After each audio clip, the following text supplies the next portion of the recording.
They're live on Facebook. Put the music down. Yeah. Black Africa, WWW Black Africa, don't cover. You find us there, Kenya Basketball National Classic League. Tomorrow's games on the 14th on Wednesday. We have John versus Juno. وهاجاج waxaan ku sugannahay xarunta Nyayo Stadium ee magaalada Nairobi waxaan halkan ku ciyaarayay caasimadaha ku yaala qaaradda Afrika magaalada Muqdisho waxay la ciyaaraysay xulka kubadda kooleyga Juba waxaan halkan ku arkaa safiirka kusmaha safiirka magaalada Nairobi ee Soomaaliya Ali Saadu aragtay ciyaartan kubadda kooleyga runtii wax laga sheekeyn kara ma aha waxa meesha ka dhacay dareenkayga dareen la qiyaasi kara ma aha halkan kooxda soo Suudaan kubadda kolayga ah iyo kooxda kubadda kolayga Soomaaliyeed waxaas 87 ku badiyay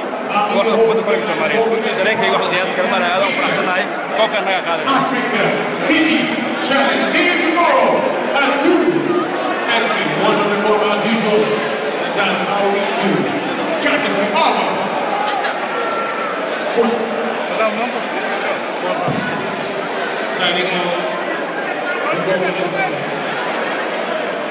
TJ, take it away.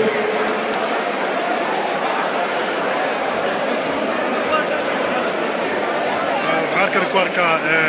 tababaraha kubadda kooleyga ee Muqdisho magacaaga saddexaad magacayga Saadiq Abdulqaadir Xaaji Daahir Saadiq sideed aragtay ciyaartan dhex martay kooxdaada iyo kooxda Juba ka socotay Alhamdulillah my team played very well inshallah you know but we haven't reached our full goal yet our goal is to win everything so it's only the second game inshallah we'll get to the last one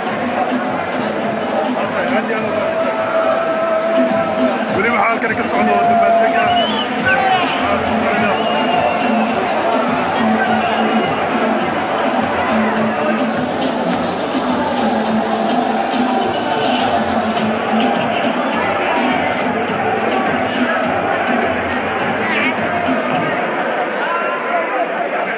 Ali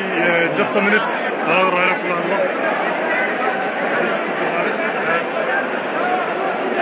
okay عيارت سيد الحمد لله عيارتي وشعنت ما كان انا قابليني شلنا انا قابليني باذن الله الكريم انا محاورنا ان تشامبيونشيب كرينو ان Soomaali taageerno الحمد لله سند ولا عيارتي كوحده Juba ka socotay challenge fara badan mid ku hayeen wanaga weeyeen wanaga feer weeyeen wanaga xog badan yihiin ana ka warad badan ana ka shaas fiican soo الحمد لله anaga aragnay marka maxaad rajaynaysan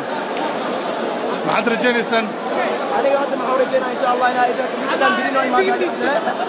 birida min soo laabta birina waa ciyaarana insha Allah alxamdulillah Soomaaliya ha noolaato waa tahay waa hagaag weli waxa socda ciyaarihii waxa socda dabaaldegii kubadda kooleyga ee Muqdisho ayaa waxay la ciyaarayeen caasimadda Juba koox ka socotay waxaana Soomaaliya ama Muqdisho ay ku raysay 87 dhibcood ay ku raysay halka Jubana ay heshay 63 Please interview this guy okay magacaaga saacad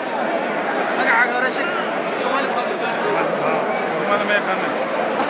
waa tahay